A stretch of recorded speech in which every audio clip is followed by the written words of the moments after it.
How's it going? It is Prashan here, and we have a very spicy OTA today. As you can see, the card that's here already. I think overall this OTA is pretty good for the game. It brings like another archetype back from the dead once we get to that and those cards.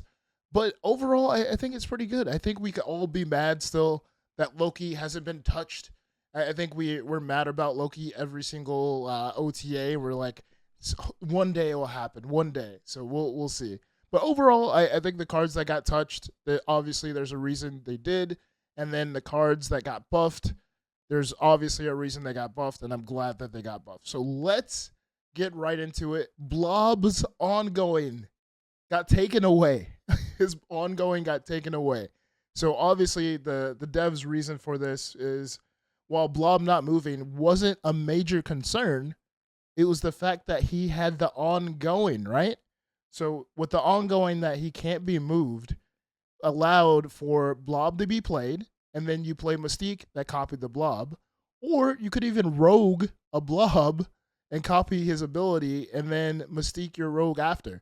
So Marvel Snap, the devs were like, we need to stop this. This is insane. It sucks. It's a bad feeling that an opponent can have two blobs on the board, or it feels like it's overpowering when you have two blobs on the board. It's hard to win. The win rate was probably sky high whenever that happened, so they needed to stop it. I totally understand, but it's pretty cool that Blob can move because you have locations like Strange Academy, you have Iron Fist and Ghost Spider in certain situations that can move him, which is pretty amazing when you think about it. Like a Hercules can throw a Blob now. That's pretty crazy. So totally understand it. There's not that much you could do with this, anyways. I guess you take out Mystique from your Airsham decks, and then you take out Rogue from the counter Airsham decks. You just have to rely on ongoing cards like Darkhawk, right? So next, a card I knew was gonna get touched. I actually said this in the most popular cards video that I put out last week, I think, or 2 weeks ago, and the win rate for Mockingbird was pretty high, like insanely high. Her ability was OP even when she first came out. It was a must cop card just based off her ability, working with like Mysterio, working with the Brood, working with Mr. Sinister. There were so many cards, Squirrels, so many cards that this card worked out with. Even Loki, it works well with Loki, Airsham. So many decks that Mockingbird is perfect with that made her OP. So instead of her being a 5'9", she is now a 6'10". So her being a 6'10", she could be Shanged. So a Shang-Chi can take Mockingbird down if you take that risk of putting her on the board.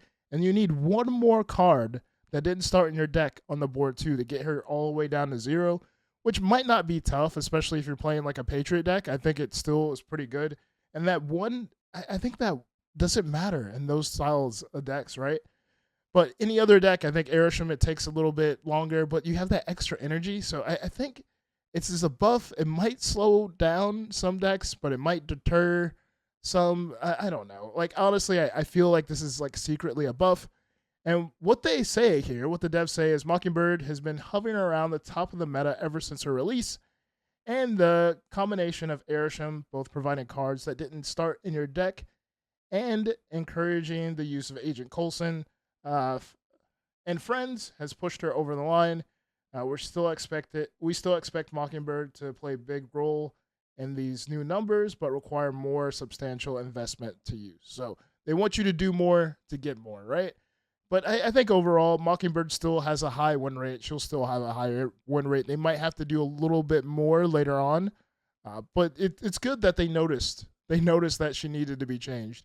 And the next card we have here is Hydra Bob. Hydra Bob. I am a Bob believer. There's not that many of you out there that believe that Bob could win you some games, but I think he can. I think it's definitely a snapping game, especially when you play him early. You could get him into locations that he normally wouldn't be able to get into. You could move him out of locations that are a little bit risky to put you over the top. I think a lot of people don't like that at all, but I find it pretty fun and play a Marvel Snap. I think it might be better than a Nebula, especially if like you play Nebula and they keep on playing cards in that lane. Then your Nebula is Dunzo, or they could Shadow King your Nebula. I think Bob is good, and him being a 1-5, I think makes him even better. There's games I lost by 1 or tied just because he was a 1-4. So what the devs say here is Hydra Bob, on the other hand, hasn't made much of a splash, obviously, because no one watched my Hydra Bob videos, or they just say that you could just replace him with anything else. But he's doing all right in games where he's played, which I did have a 70% win rate with a Bob deck. You could probably say that it wasn't Bob, but some 8-cube games I won was because of Bob. But he's a risky play style that hasn't been very popular. I'm a risk taker, and we need room for to be a bit more decisive in high stake games. He encourages. We're adding power here to help his final location matter more and ensure a solid addition to a player's collections. So yes, I think Bob was a massive skip in the Marvel Snap community. It sort of sucks that they actually did make this change, or stated that they were going to make this change like hours before he was going to leave the shop. So it was, I don't know if anyone risked their keys. I doubt that they did. You shouldn't have. But I understand why they buffed him. But I think players aren't risk takers the way I am. If you watch my videos, I make crazy plays all the time, or I make like bad decisions all the time. And I'm one of, like, most players don't want to make those bad decisions, and I'm one of them. So I totally understand why this is a skip and why this might be a card you might skip in your collections. But I don't know. It is what it is. It's Bob, right? It's Hydra Bob. And next, we have Ravona Renslayer. This was another card that was on my most popular card list. She did have a pretty extremely high win rate along with Mockingbird.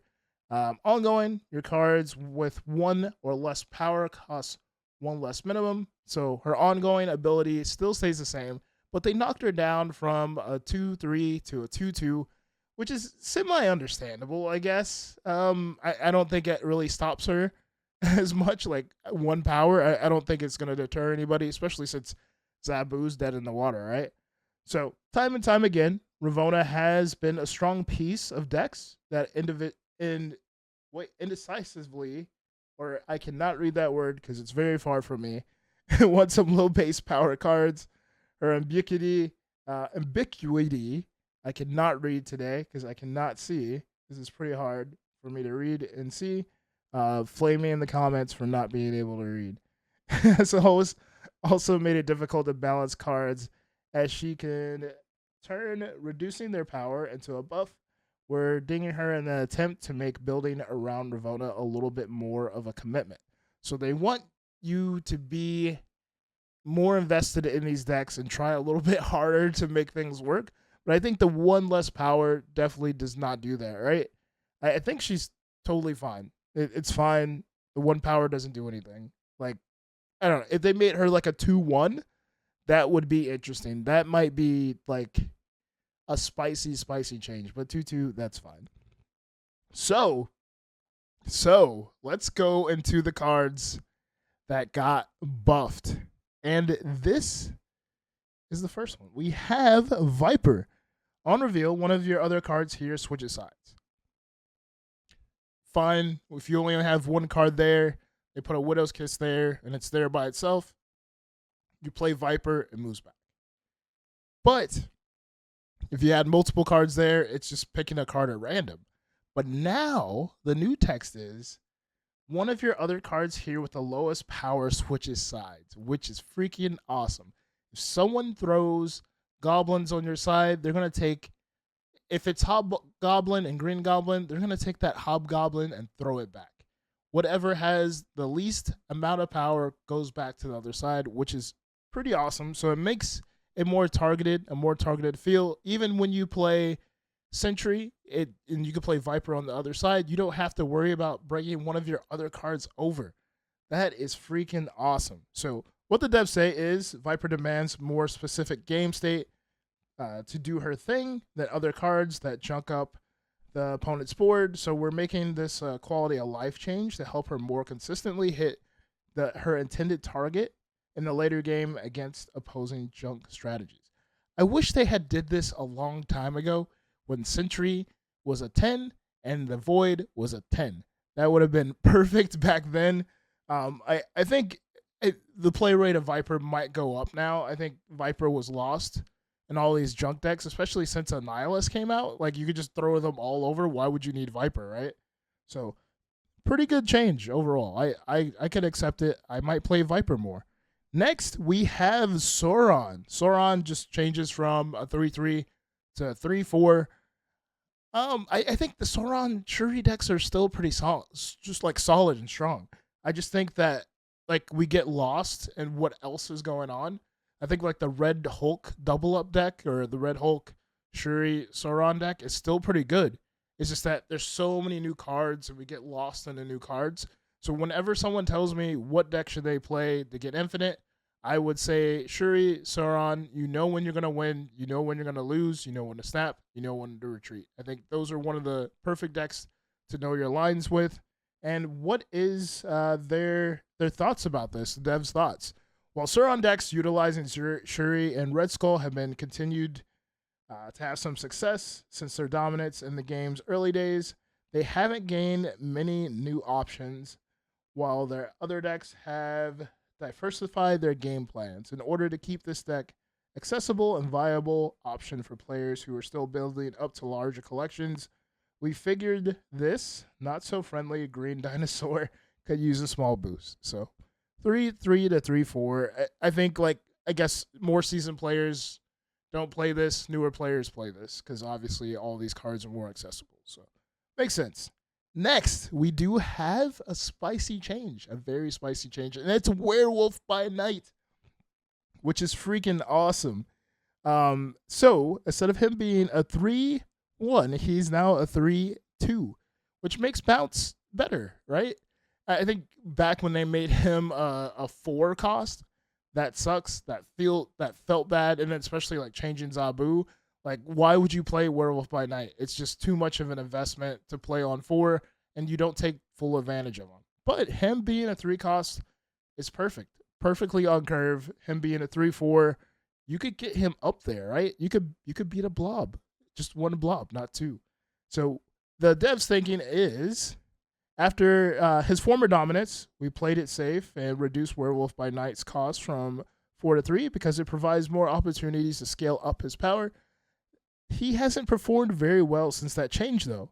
We're giving him a bit of a power to help him out. So thank you, Second Dinner. Thank you, Marvel Snap crew, for doing that for us. Because I really do like bounce. I think, I don't know, Werewolf by Night is confusing for me at times. I try to avoid him.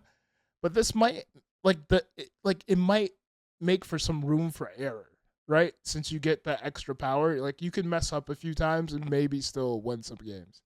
So next here, we have my boy Hitmonkey. If you guys have watched the Hulu show, like I think I'm like 2 or 3 episodes in.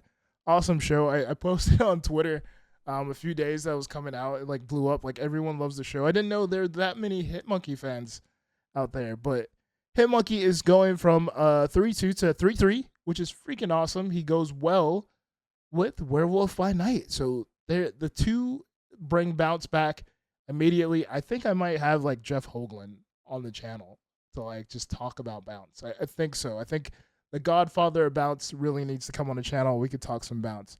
But the devs say Hitmonkey has been struggling for a bit now. We've been conservative with this card because his playstyle is difficult to interact with, but we're taking another shot at hitting a sweet spot. So I think Hitmonkey decks too. Hitmonkey, Werewolf by Night are pretty tough to navigate. You have to like bounce, know when to play, when not to play. Like locations can suck too. Like Crimson Cosmos, like unless they're zeros, then you can put them in there. But overall, I think that's good. Werewolf by Night, Hitmonkey, perfect. And next, our boy Lockjaw is back.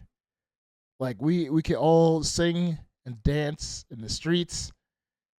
Lockjaw, it's crazy. Like after you play a card here, sweep that card in your deck. Once per turn was the old text, but the new text, it's no more once per turn. So I think hammers might come back. I think Thanos can possibly come back with Lockjaw, which is going to be freaking awesome. I can't wait to play the good old casino game with Lockjaw. just going through and cycling my cards. I don't know what I'm gonna get next, and I think he'll go well with Blink too. Like Lockjaw, Blink, like it's gonna be insane on what you could do and what you could high roll with Lockjaw. I believe what Lockjaw was a 3 cost before, right? So now he's a 4, like a 3 cost, but now he's a 4. It's okay. Like you can still play like Thor in the beginning, and then you could play Lockjaw, or you could play maybe Beta Ray and then play Lockjaw and then try to roll the dice there, and then play. Yeah, I think that might work, right? So let's see what the devs say. Lastly, Lockjaw has had trouble keeping a spot in decks since his move to being a 4 cost, and his previous home in a Jane Foster decks full of hammers hasn't seen much play as of late. Given all that, we're excited to bring Lockjaw's ability to swap out a Fury. Is it a Flurry or Fury? Flurry of cards. McFlurry. I'm hungry. A flurry of cards at the same time, and see whether he can return to the classic combo in a good spot. So yeah, man, that is pretty crazy that they're changing him back. I felt like they were trying to. I don't know. I think they're trying to combat Thanos decks. Thanos was going pretty crazy with Lockjaw. Jane was going pretty crazy with Lockjaw. But I think we're at a point with power creep in Marvel Snap where like you nerf some things and other things are pretty powerful, but if you just left things be for a while and then once the new cards came, it would have been like more of a change, or it would have balanced out eventually just with the new cards and new styles of play. But overall, I think this is pretty good. No Loki. Like I said, no Loki. So let me know down in the comments, what cards do you think should be nerfed? What should be buffed? I think I might make a video of what cards are least played. I know after I did my most popular, I talked about that. Like what cards are like the least amount of played, but yeah, we'll do that. And maybe it'll be in the next OTA. Maybe one of those cards will be in the next OTA. So thank you for watching, especially made it all the way to the end. Please like, subscribe, leave a comment, say hi. I'll say hi back. Till next time, be safe, keep on snapping, and peace. Snap.